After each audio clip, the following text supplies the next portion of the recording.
Hello everyone and welcome to my channel. My name is Crown and today we are going to have some more stories that I hope that you will enjoy.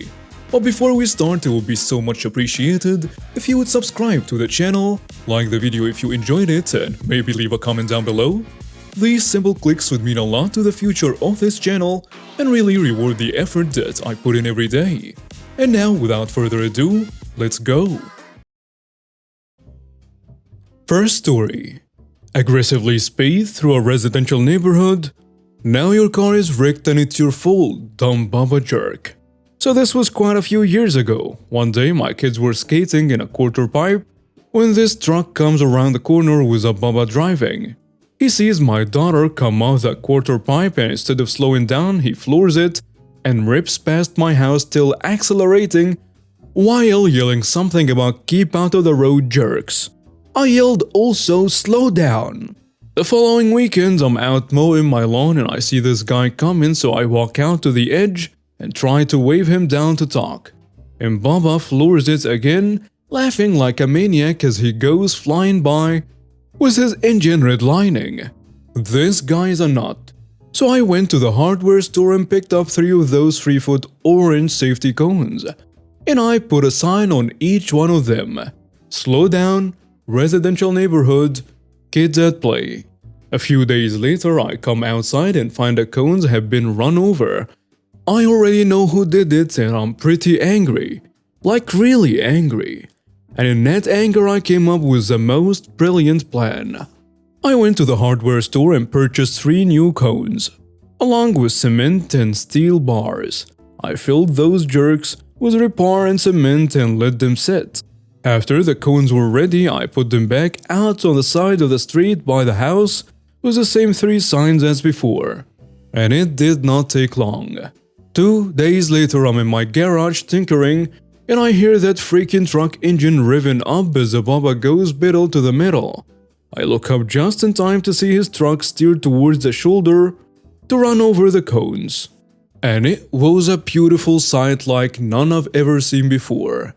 He hit the first cone with his bumper and the cone fell forward and rotated the base up towards his engine block and actually lifted the front of his truck upwards, as his front passenger wheel made a direct connection with the second cone and launched his truck up even higher in the air.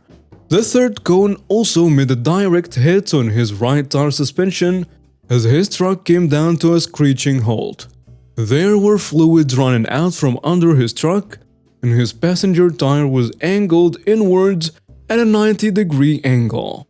Baba was very mad and he started screaming about how I wrecked his truck and how I'm going to pay. I yelled back and said, well, let's call the cops and get them out here to make a report and you can tell them how you were racing down to the road and intentionally ran over the safety cones. Or I can call you a tow truck. Which will it be?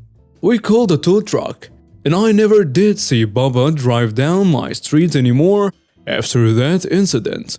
I was worried he tried to get revenge, but nothing ever happened, and we moved out a couple of years later. Next story. HOA yells at me for training guide dog and grilling, then loses position on board. Some background you need to know about me. I volunteered to train and raise service dogs.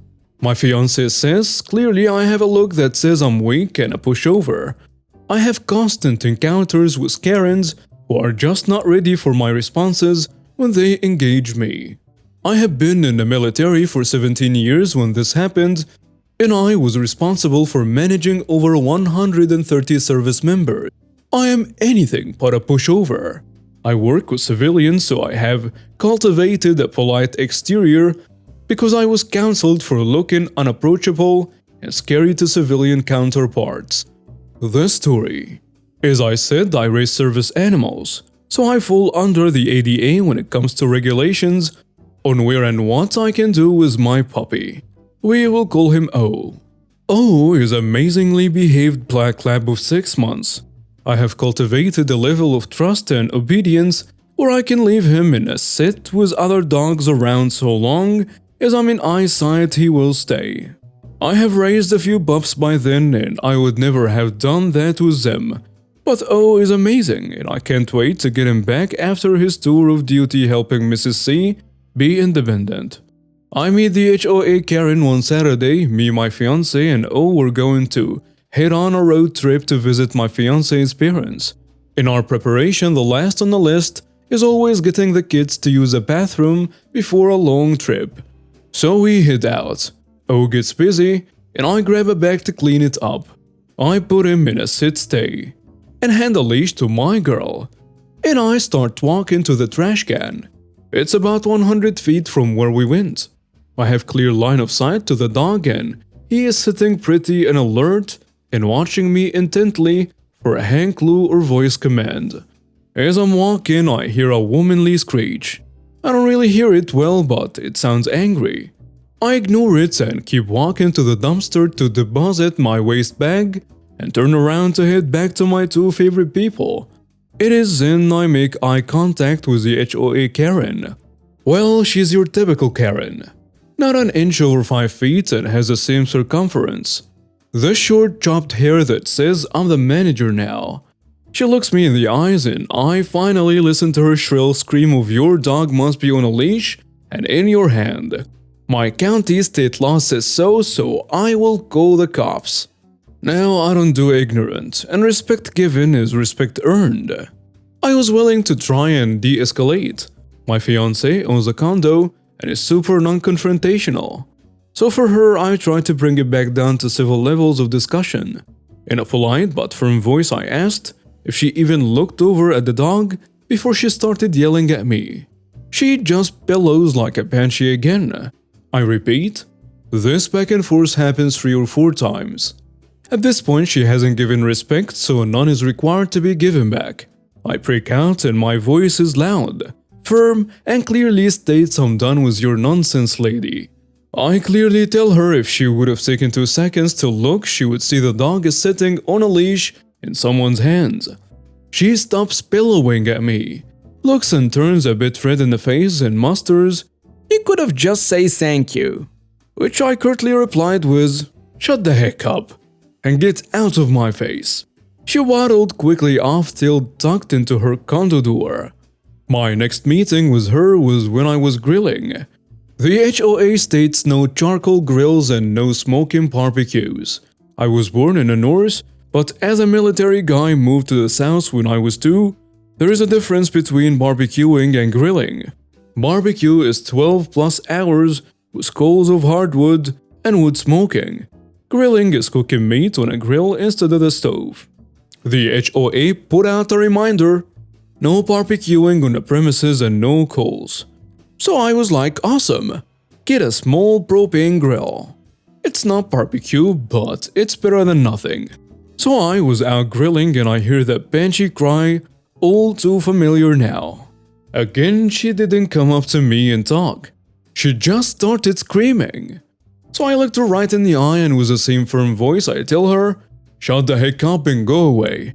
If you say one word, I'll be the one calling the cops for harassment by an HOA member." She sputtered something about no grilling or open flames, and I told her to get lost and to show me in writing and by someone other than her.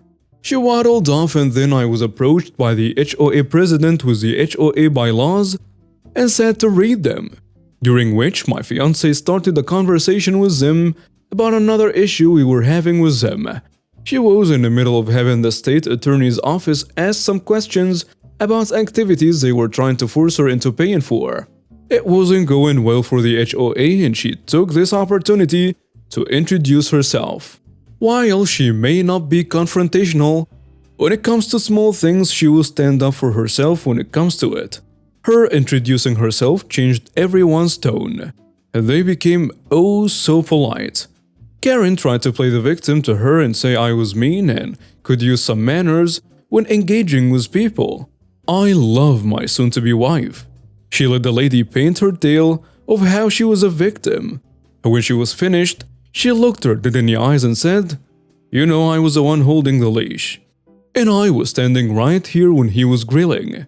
So no, you got the same respect you gave." Then Karen bailed and faded to the black. And that's when the president of the HOA stepped in and told me I cannot have the grill, that I can be fined, and I needed to follow the rules of the HOA or the next time he'll be the one calling the police. It is my job to enforce regulations in the military. I spend hours reading instructions. Nothing pleases me more than when I can shove the black and white in a jerk's face at work to get my guys what they are owed, or to force them to do the job right. So you want me to follow the rules? Copy that, buddy. So I began my research and I found a few interesting things. 1. No HOA bylaw can be enforced if it's not in a state database. 2. This particular HOA's bylaws were last updated 1994, and this happened in 2016. 3. They state they follow my county's fire code, which follows NFPA. 4. Finally, the gem, the exact lat and long coordinates of the HOA's property lines. So I get a login for the state's database and print the HOA's bylaws. I print the NFPA, which states in a multi-family home, you can store propane tanks no bigger than 2.7 liters, but they can total no more than 4.5 liters cumulatively. Then I go to Lowe's, get a robe, tape, measurer, and stakes. I pull up Google Maps and mark the HOA boundary line on it. And lo and behold, what do I find? A drainage ditch that is city property not 10 feet from where I was grilling. So I take my coordinates, my stakes, and carefully mark off the section of city property. Now for the revenge. I call the city/county fire departments and request a permit to grill on said city property. They said go for it, and that I didn't really need a permit for it. No one would care. I insisted and they said it's my $50. They issued an event open flame.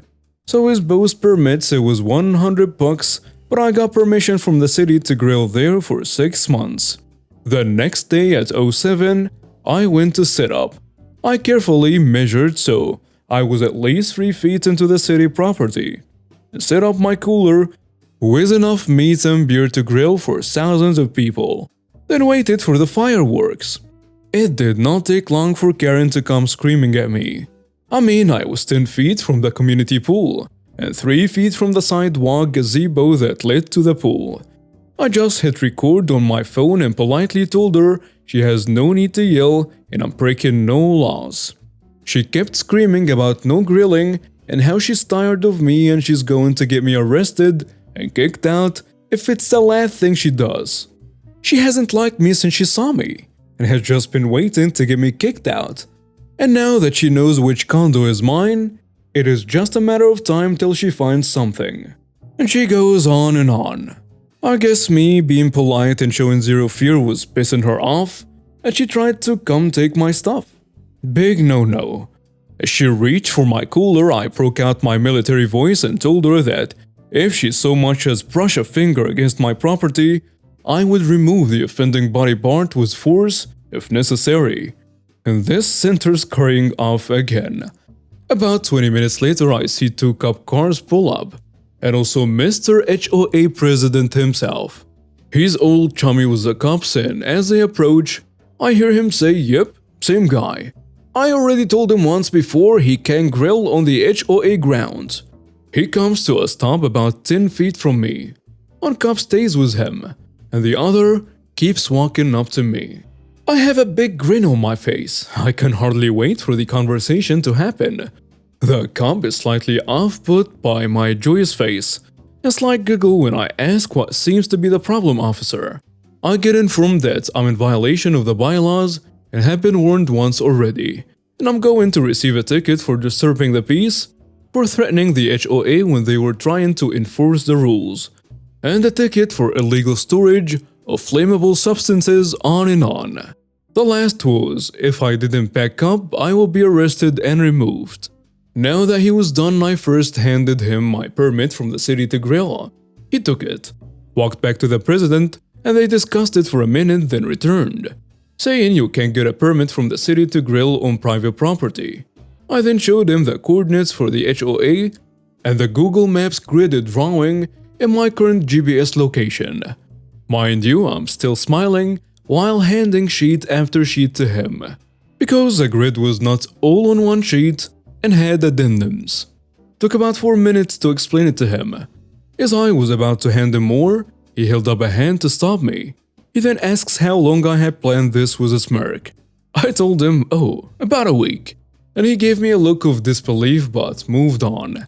He then asked me if I threatened Karen, and I just played back the recording to him. At the end, he said, "Nothing seems out of place here. You are free to go." I stopped him and asked if I could file a complaint for HOA harassment through him, and he said no. The city clerk office is the correct place, but he would document harassment by the two of them and file the report for me. In my state, it is illegal to be harassed by the HOA.